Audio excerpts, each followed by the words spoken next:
Hi, welcome to Mother May I podcast with Frank and Irene. I'm Frank Conniff. That's Irene Bremis. I'm Irene. And we're here today. And how are you doing, Irene?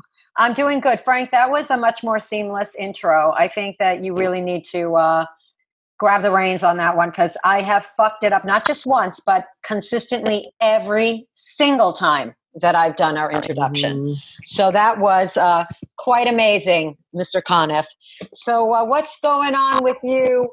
How's life treating you on this new same day? Life is treating me, fine. It's I'm taking a bite out of the same shit sandwich that everybody's eating, but other than that, it's I would say I can't complain, except that I complain constantly. But I shouldn't complain, but I do. But you know what, Frank? That's why I love you, because I also love to fucking complain. Now, can we please talk about the shit sandwich? What I've noticed during this Corona thing is that I don't want to overdo it on the foods that I like the most, because I'm getting kind of sick of them, and that's like something joyful for me. Like certain foods that I'm overeating now, like grilled cheese is one. Like who doesn't love grilled cheese? It's the best. It's the fucking best.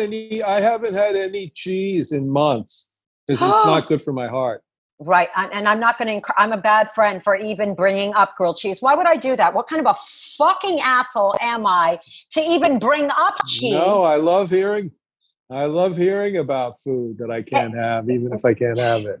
It's sort of like a wet dream, isn't it, Frank? Like you just can visualize it. Do you ever have like, do you have any substitutes for cheese? Like, like the tofu, or I'm not really familiar with that kind of cheese sub. Anything that's quite... No, I, through the whole pandemic, I've had 3 meals that I eat over and over and over again. I have bagels and low sugar, low sodium peanut butter for lunch, or grilled chicken. And then for dinner, I'll either have turkey burgers, chicken burgers with boiled potatoes and some vegetarian chili, or I'll have pasta with turkey meat sauce or chicken meat sauce. And it's one or the other, like constantly.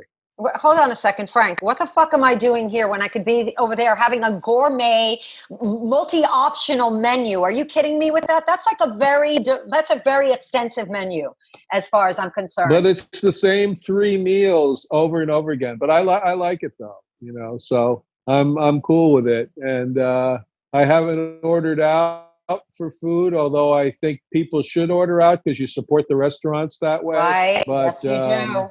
Yes, you do. But I haven't. I've just been cooking at home, and that's it. So, Frank, I can't believe, you're cooking now, right? You were never cooking before. I know this, right? Because I asked you. Now you're cooking. You're using that kitchen of yours that I thought was purely decorative.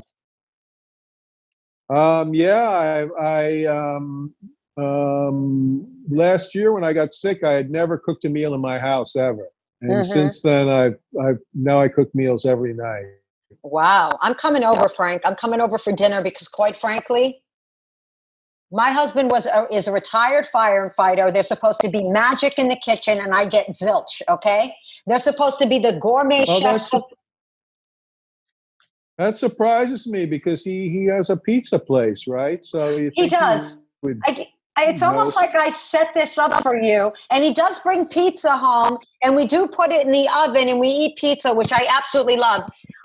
Pizza, I'm glad you brought up the pizzeria, because the pizzeria might be a casualty of COVID, and that makes me so sad. So if anybody finds themselves in Manhattan I'm shamelessly plugging, and I am. And I think you should support all local businesses. But if you find yourself on Bleecker Street in Manhattan, you want a phenomenal slice of pizza, please stop by Fiore's. We just They've ordered. got good stuff. I've eaten there. It's very good. You ate there. That's right. When you could eat there. when you could eat there. Yeah. Frank, in fact, I made Frank take a picture with a slice in his mouth so that we can promote Fiore's, and he graciously did that. Remember, Frank? I was like, put this in And your you mouth. know what? It's not that I'm never going to eat pizza again, but it's like a once in a while thing now. Right, and I love the way you do that because I love that you have real moderation now because you haven't really you haven't cut everything out of your diet since your heart surgery, but you definitely eat healthy as a whole, and then you'll once in a while have like a slice of pizza or have like right or something. Or a steak. John Fugelsang gave trying me to a kill bunch you. of Omaha steaks. He gave me Omaha steaks, which I've had like 2 of them over a period of like 3 weeks. So I've been moderate with those too. Well, let me tell you. Okay, that's Rachel. Oh, I didn't want to introduce our guest so soon, but she's a little impatient right here. Let me just say that Omaha steaks, I can't even imagine a greater gift because I myself could eat steak every night, every single night. Same. Frank Conniff. All right, so that's our guest. We have a very high tech operation here in my bedroom. I just actually moved from in front of the bed so I can look a little bit more alive. Our guest, who is not only one of my my best friends, I've known her forever. She is also a very funny comedian. She's on Amy Schumer's podcast, 3 Girls, 1 Keith. She also, Amy Schumer's presents Only Whores Wear Purple. And she is amazing in every sense of the word. The phenomenal, the talented, the lovely Rachel Feinstein, everybody. Rachel Feinstein. And we just admitted her. And sweetie. Oh, sweetie. I know. You're going to. Rachel, I want you to meet Mr. Conniff. It's not working. It's not working. No. This is what I love about Rachel. Oh, wait. Sorry. It's okay, sweetie. This is what you call a low budget. What's up? Oh, you're wearing... Sweetie, you know it is. Sweetie, I love the shirt that you're wearing. You're wearing the shirt that I really love, the Run DMC. Remember I tried to steal that from you and you give me everything. I've had it for like 20 years. Right. And it was like, I know it was hard for you to ask for that shirt back and it was painful. And a part of me wanted to keep it from you. But then I had to address the elephant in the room. And so I said, here's the t-shirt. Anyway, meet Mr. Conniff, Rachel. I would have forgotten about it and stolen. I would have forgotten about it and stolen it, by the way. Hi. Hey, hi. Hi, Frank. Good to see you. Rachel, thank you for having me, Frank. Rachel, we're so My happy pleasure. that you're here. Believe me. Now, Frank, Rachel, when we talk about like what's going on with COVID and you think about the things that you're glad that you wouldn't be, like the predicaments you would be in, thank God I wasn't this during Corona. Well, Rachel was quite preggers in Corona and delivered birth. Rachel, you look like you were never pregnant at all, sweetie, and that's a giant compliment. Look at Thanks to the expert trainer right here, sweetie. Don't forget who kicked my rump, sweetie. And I'll kick it because it's so fun to do. Rachel, what the hell, and I already know this, but I want Frank to know about this, and I want our listeners and viewers to know about this. What the fuck was it like, sweetie, being pregnant during Corona? And I know the answer already, so I'm going to have to act surprised. I was like weirdly into it, just kind of pumped, about the whole thing. Just sort of worked for me. It was a shit show. There are some plus sides to it because I didn't have the fear of missing out. So at the beginning of my pregnancy, I was like hiding it, like I treated it like a teenage pregnancy and like my dad was a priest or something. It was very weird. I hid it till like the bottom of the 9th. I was dressing like B. Arthur, wearing a lot of like oversized blazers. I dressed like a district attorney on stage to cover it. Yeah, I remember. So that was weird. Yeah, you remember. And I do. But you always, like, if you don't mind me saying, you kind of also sometimes before pregnancy dressed like a district attorney. We've had this talk. You've had too many blazers in your closet. That is true. Discuss this. Yes. I wear a hostile amount of blazers, and I have been taken aside by a few people. And they're not like kind of edgy blazers either. They're like kind of navy, like Talbot's asexual blazers. I overblaze. I'll admit it. I go rogue with a blazer. You know what? You have to. Yeah. And when you get on stage, you want to feel like that strong or something. I don't know. You just feel you blazer up, and then people will respect you, because I know I'm not a voice of authority. I'm aware I have no information. I never went to college. There's like, my worst nightmare is like a game of impromptu trivia. I have a lot of opinions. Oh my God, mine too, Rachel. Believe me, I have strong opinions on things I know nothing about, sweetie. Fake it till you fake it, right? Am I right? A lot of strong opinions and know absolutely nothing at all. So you should be on cable news.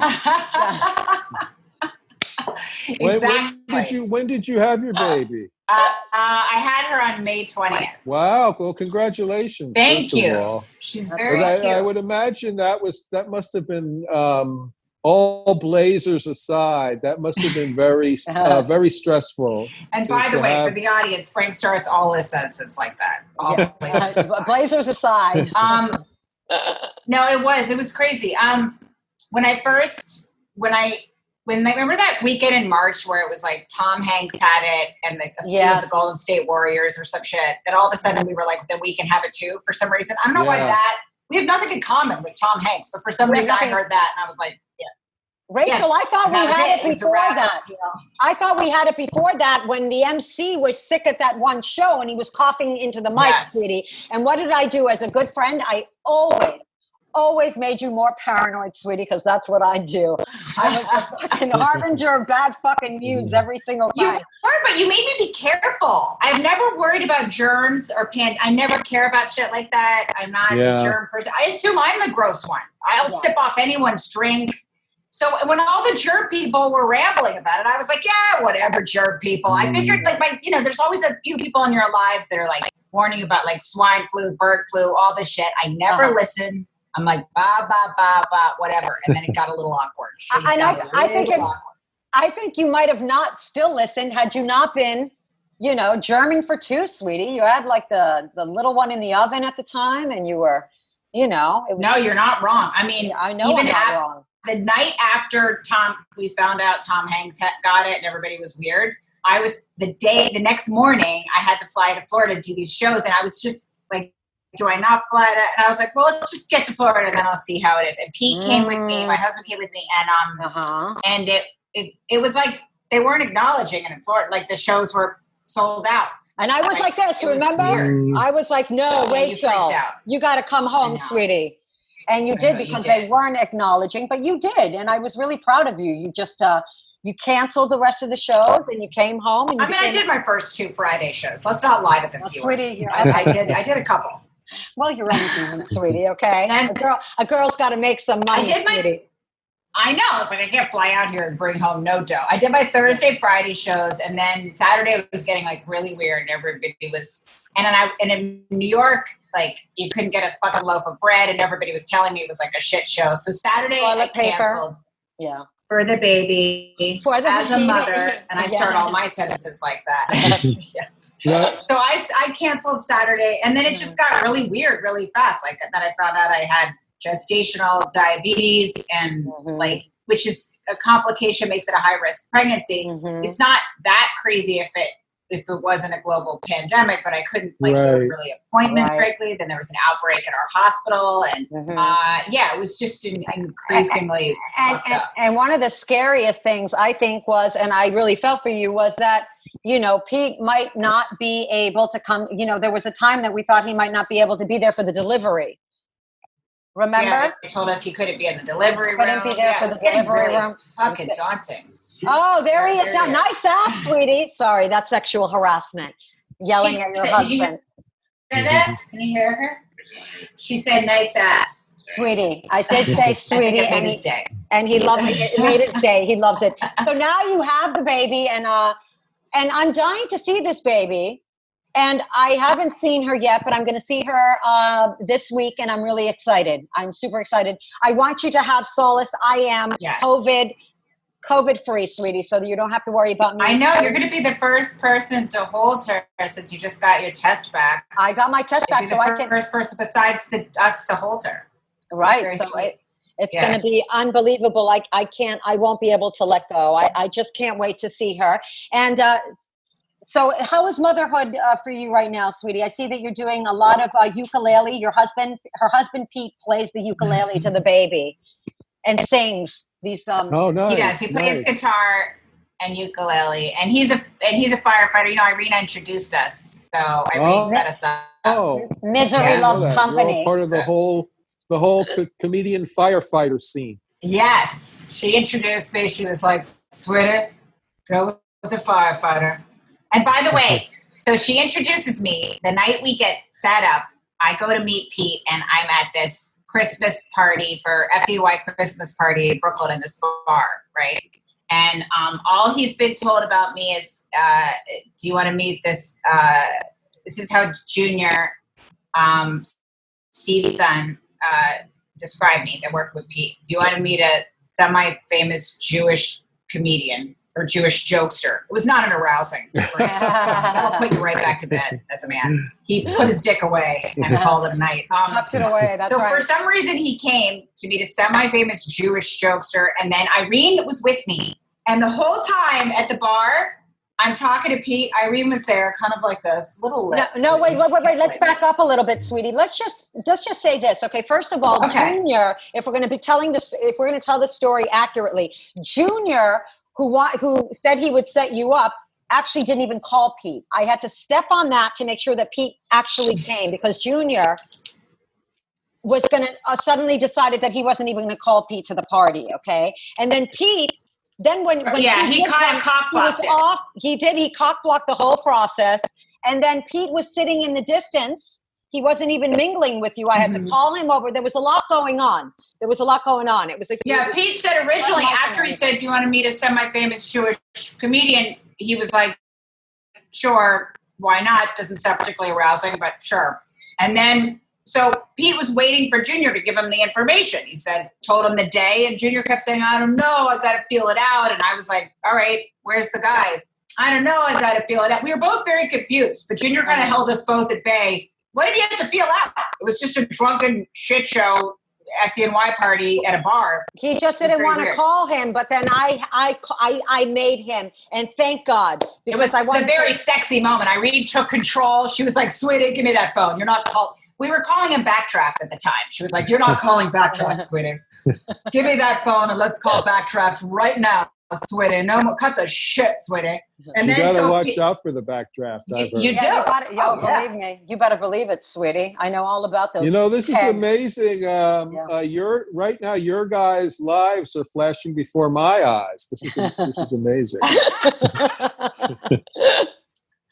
Exactly. Yeah, I really changed my whole life. I mean, and by the way, I always thought firemen were hot, but I never pictured I'd be married to one. And and then it gets real when you're pregnant with a global pandemic. It's not hot anymore. It almost never happens, Rachel, that you meet somebody within a year, are engaged, get married, and then pregnant, start a family. I mean, I've got the gift, okay? I have a gift of setting people up. Let's just call it what it is, sweetie. Next thing you know, I'm pregnant with a fucking first responders baby walking around Williamsburg, and these hipsters are looking at me like they feel sorry for me.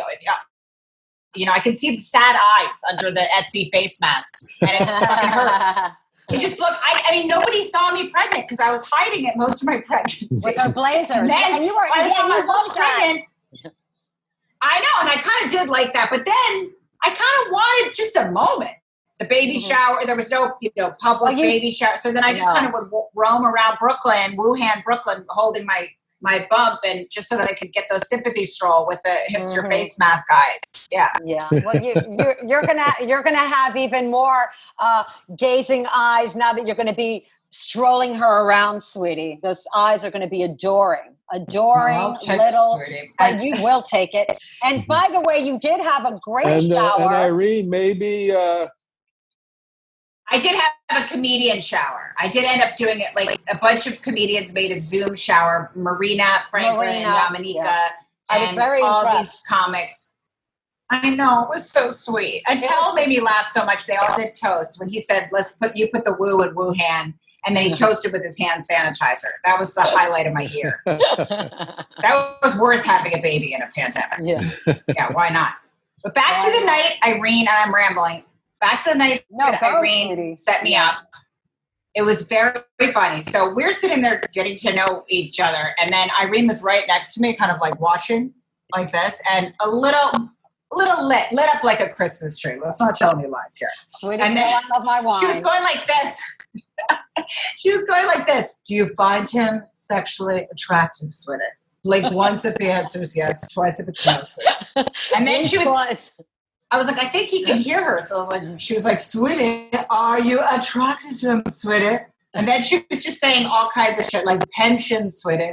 Keep it in mind. But she was, I heard she was also whispering to the guy, do you find her a relatively famous Jewish comedian? Meanwhile, nobody's ever recognized me ever with him. I think That's not true, like Rachel. Somebody did recognize you. Remember? And you said, "I love Rachel." Where were we? We were in Vermont. You were wearing a hat, and you came in and you go, "Guess what?" And I said, "What?" And you go, "Somebody just recognized me." Oh, finally! Yeah, like 2 years into the relationship, I just wanted one moment where he sees. He's so unimpressed with all of it. I'm like, I've done some things, goddammit. When I did Conan, I was like, can I get like a text, please? But yeah, he doesn't care about that part of my life, unfortunately. Well, I think I should be eating a granola bar. You should be eating a granola bar because we're going to be working that off tomorrow, sweetie. Not to worry, okay? Don't you worry. But it's a lot of stress in all seriousness. Starting a family during COVID is a lot of stress. Yet it seems like it's weirdly like perfect because now everybody's staying home, so you can bond with the baby. You know what I mean? You don't have to be running all over the place. And I think these are real there are some issues perks. With newborns. No unwanted visitors. All you have to say is we're trying not to kill her. You know, he can't leave. He couldn't leave the hospital for 3 days. We were just stuck in this room with her, staring at her. He wasn't even allowed to walk outside. Neither of us were. I mean, I couldn't walk, but he wasn't allowed to go outside. So it kind of forces you to fall in love with your baby. Were you worried when you were pregnant about even like if there'd be like space in the hospital, if they'd be, you know what I mean? Like terrifying. All that stuff. Yeah, I bet. And the information was just changing every day. So it's like, you know, at first they're like, he can't come in the delivery room. And I'm like, what? Like I could do a lot of things. I can just, but I can't give birth alone. And I'm like, no, I can't manage that in any way. And then people give you all kinds of advice. People will be like, you have to have a home birth. You need a quarantine from your husband. Those people are out of their minds, okay? Don't even get me started with the fucking home births, okay? Who wants to give a home birth? Especially during Corona. You did the right thing. You did the right thing. And I'm not a home birth person. I want, drugs. I want the swiftest, most clinical. Oh, I love that. Yeah, The whole idea of a natural childbirth without drugs, it's just disgusting. For me, in a bathtub. I can only speak for myself. Some people love to do it. I know friends that have done it. I just don't find it appealing. It doesn't sound like something that's. I'm not that strong. I want to be crunching on as many drugs as possible. Just chomping on drugs, please. You don't even want to know that you gave birth. Exactly. Hey, I was born in the 50s, and my mother drank martinis through the entire pregnancy with me. So that makes me feel so much better. I love those kinds of tales because the first 2 months I didn't even know I was pregnant. So I love hearing that. Yeah, I'm from the era. My mother was a smoker and a drinker, and she had 5 kids. And smoked and drank through every pregnancy. I know. Why does she sound so hot and exciting? She sounds very hot. What was your mom's deal? I just envision her with a martini in one hand, a cigarette in the other while she's giving birth simultaneously. It's amazing. That's my kind of girl. You know what? If Can't be you worse wanted, than an Epiduro. I'm serious. I'm serious about this. If you want to know what my family and what my childhood was like, watch the show Mad Men. That's my childhood. And where'd you grow up? I grew up in Manhattan and also partially in New Rochelle in Westchester. Was your dad hot, and did he work in advertising? He didn't work in advertising, but he worked in he was a newspaper man and a journalist, and my mom was a housewife and a martini drinker. So I love her. I love her already. Of that era. Did she smoke like a long cigarette? She did like a long, one of those, whatever it's called. His father was very handsome. He looked like Dick Tracy, that kind of like comic book. Yes, but with a strong chin. Never seen a picture of him already aroused. That you're already aroused. Let me tell you something, sweetie. I could see your nipples. Let me tell you something. This man had a strong chin. Okay, he could take it to the chin. And not flinch. Yes, that's what I'm talking about. But he was smart. Yeah. He didn't have to be in a boxing match, you know? He had that. I love a guy that looks like he has like an anger problem he's barely managing, you know? And I picture your father like yes, that. Absolutely.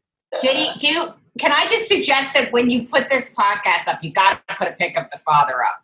Because ladies have got to have something to blast themselves to. Okay, that's right. Father and mother. I want to see them both. What was your mom's name? My mom's name was Liz. And how'd they meet each other? I don't know exactly where they met. They got married in 1951. And my dad was 37. Perfect. My mom was 21. Ooh, I like it. I like the 10. Oh, that's like he's going for the younger lady. I like it. And that's the story they have on the books. Steve did the same thing. Sweetie. Steve did the same thing. Steve did the same thing, sweetie. A younger woman. Who else is going to wheel him around, sweetie? I know. The hottest redhead in town. That's who. I'm still into younger women. Really? You are? I'm still totally into younger women. I'm always trying to meet women in their 50s. So. You have a girlfriend now? Are you dating? Not at the moment. I've never been, the pandemic is really fucked up for me because I'm You're not getting as much pussy as you usually do. Well, he has pussy. I've never been hot. I've never been hotter than I am right now, and I can't see anyone. God damn it! Yeah. All that going to waste? Totally. All of this is going wrong. to waste. Yeah, it's not going to waste. He's got a sweet ass and sweet hair to match, sweetie. What did I say? That wave, that length. Hey, that's what I'm talking about. Yeah, that's worth it, sweetie. That's worth just at least a stroll. Speaking of a sympathy stroll, you give them their sympathy. All right, that's your right. sympathy, because they're not getting that dick. That was a really messy sentence, and I regret it. I actively regret it. But yeah, Irene set me up, and now we have a baby, and it's so far so good. But so far so good. Can you imagine if COVID was going on when I was born and my mother had me? They wouldn't put a mask on me. I would have had COVID like 5 times over, because I can see if I was with Yanni and Despina, you well know they wouldn't be like wearing their masks like they should. So you're doing great, sweetie, as a mother. No. Okay? You're doing wonderful. No. Yanni would be ashing cigarettes on me. He wouldn't be putting a mask on me, so it's true. And I'm an animal too. You're an animal. But the baby doesn't wear a mask when she goes out. You're going to suffocate her. No, but a little mask over her face.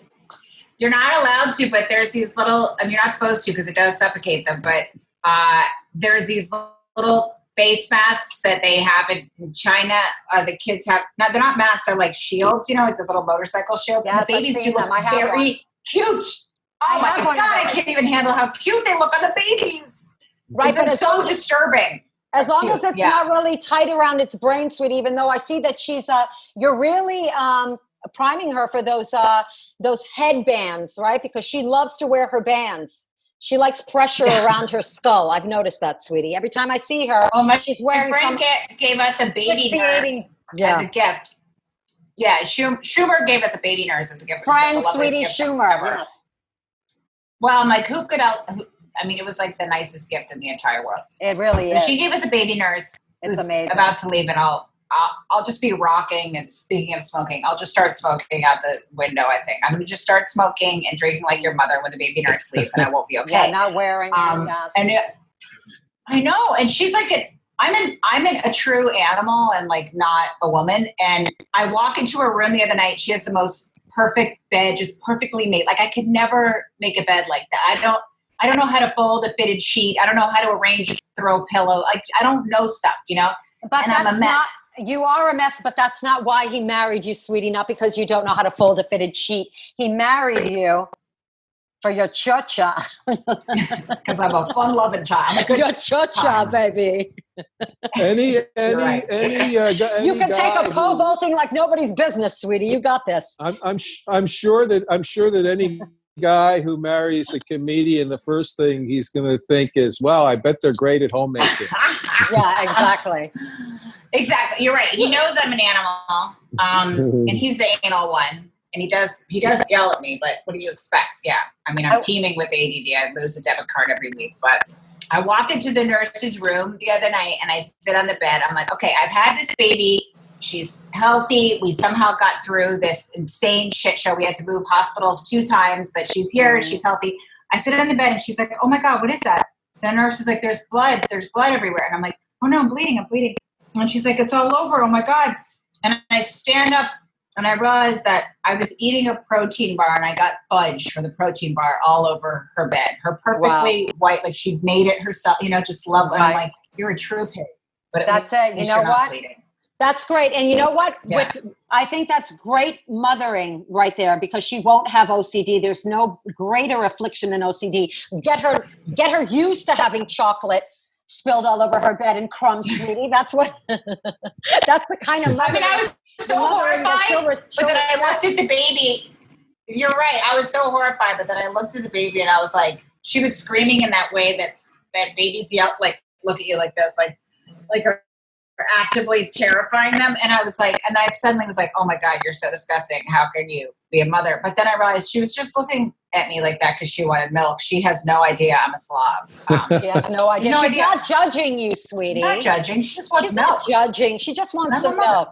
That's it. Yeah. I'll give her mother. That I can do. So when Kay leaves, are you seriously worried? Like, what are you going to do? Like, have her come a couple of times, or what's going to happen with that? Because I've got to figure out something. It's just so tricky with the pandemic. Every choice you make, you feel like you're potentially risking your and everyone's life. I don't care for this. There were some good moments. I think we all felt like this, right? Tell me how you felt, Frank. Like in the beginning, obviously, when you're pregnant, there was other things to think about, and it was actively terrifying. Then there were some perks because, all right, I don't have the fear of missing out. Everybody's at home right now anyway. And now I'm fucking losing it. How are you? I mean, are you guys feeling like the same? I'm very similar in that I had a pretty good attitude about it when it started, and I'm not a very social person anyway. I spend a lot of time in isolation regardless, but as the pandemic went on, I just got this sense of loss and this sense of New York not being what it was like a few months ago. You know, New York not being the vital, exciting place of people not packed into restaurants. You know, the streets not filled with people. It just depressed me. You know, it was. Yes. I don't like it when the world is a metaphor for my depression. Right. Know? Yeah. No, it's so true. It's so true, Frank. You're hilarious. Okay. That was funny and poetic, Frank. He's very poetic and funny. You know, Frank, in the beginning, and Rachel, you know this, I used to feel bad for anybody that was alone in isolation. But in all honesty, and I'm not just saying this, I actually, you know, it's hard to be with somebody on a consistent though. Like you know, I'm not used to being even around Steve. I love Steve, but we're not used to being around each other 24/7. And now I'm actually kind of envious of anybody that's alone during isolation. Yeah. I feel like you need breaks, you know, because it's not so easy. All my friends want to kill their husbands. You want to kill your husband, you know? We're losing it. We're not speaking to each other and there's nowhere to go. He's upstairs. I'm downstairs. You know what I mean? So it's hard. Yeah. You know? I think it's like, he had to move in the pandemic. We had to move in the pandemic. It was just the two of us. There's that. You had to move on top of everything else. We couldn't hire anybody because it was like in March where nobody was hiring anybody. And then we had to move and you know, we were losing it. He threw my Reebok step. Mm-hmm. He threw my Reebok step that I used to work out for my sad home workouts with Irene. But that's how much of a shit show it was. Penis. You know, you sound very like not that crazy. And from what you're describing, you've like had the worst fucking pandemic. Yes, she really has. If I heard of. You were pregnant. And then you had to move, and I could just imagine like the stress of that must have been just insane. I'm going to step in here. I'm going to step in right here, and I'm going to compliment the shit out of Rachel because honestly, she handled it so great. Now, Frank and I, we live for complaining. That's all we love to do. We love to fucking complain. It's our right, and you don't complain though. That's the thing. You never complained once. You were such a trooper.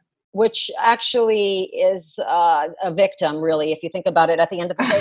Seriously, sweetie. You were so graceful during this, and it was such high stress. It really, really was. I mean, she was pregnant. She gave birth. She didn't even know she could have her husband, and she had to move. I almost forgot the damn move. She had to move during this as well. So it's crazy. It's a lot. And her husband is a fireman, okay? So that's also very scary because when you're on the front lines, you know, it's scary that you get very concerned about COVID. So there was a lot going on. But I've heard though that the firemen are putting fires out on Zoom now. Is that true? Yes, they are. No joke. They really are. I like it, sweetie. Firemen. It's nuts. Yeah, he's on medical leave right now, and he hurt his shoulder in a fire. So I just punched him every morning. So he's got to go back. Give him a good. You had to.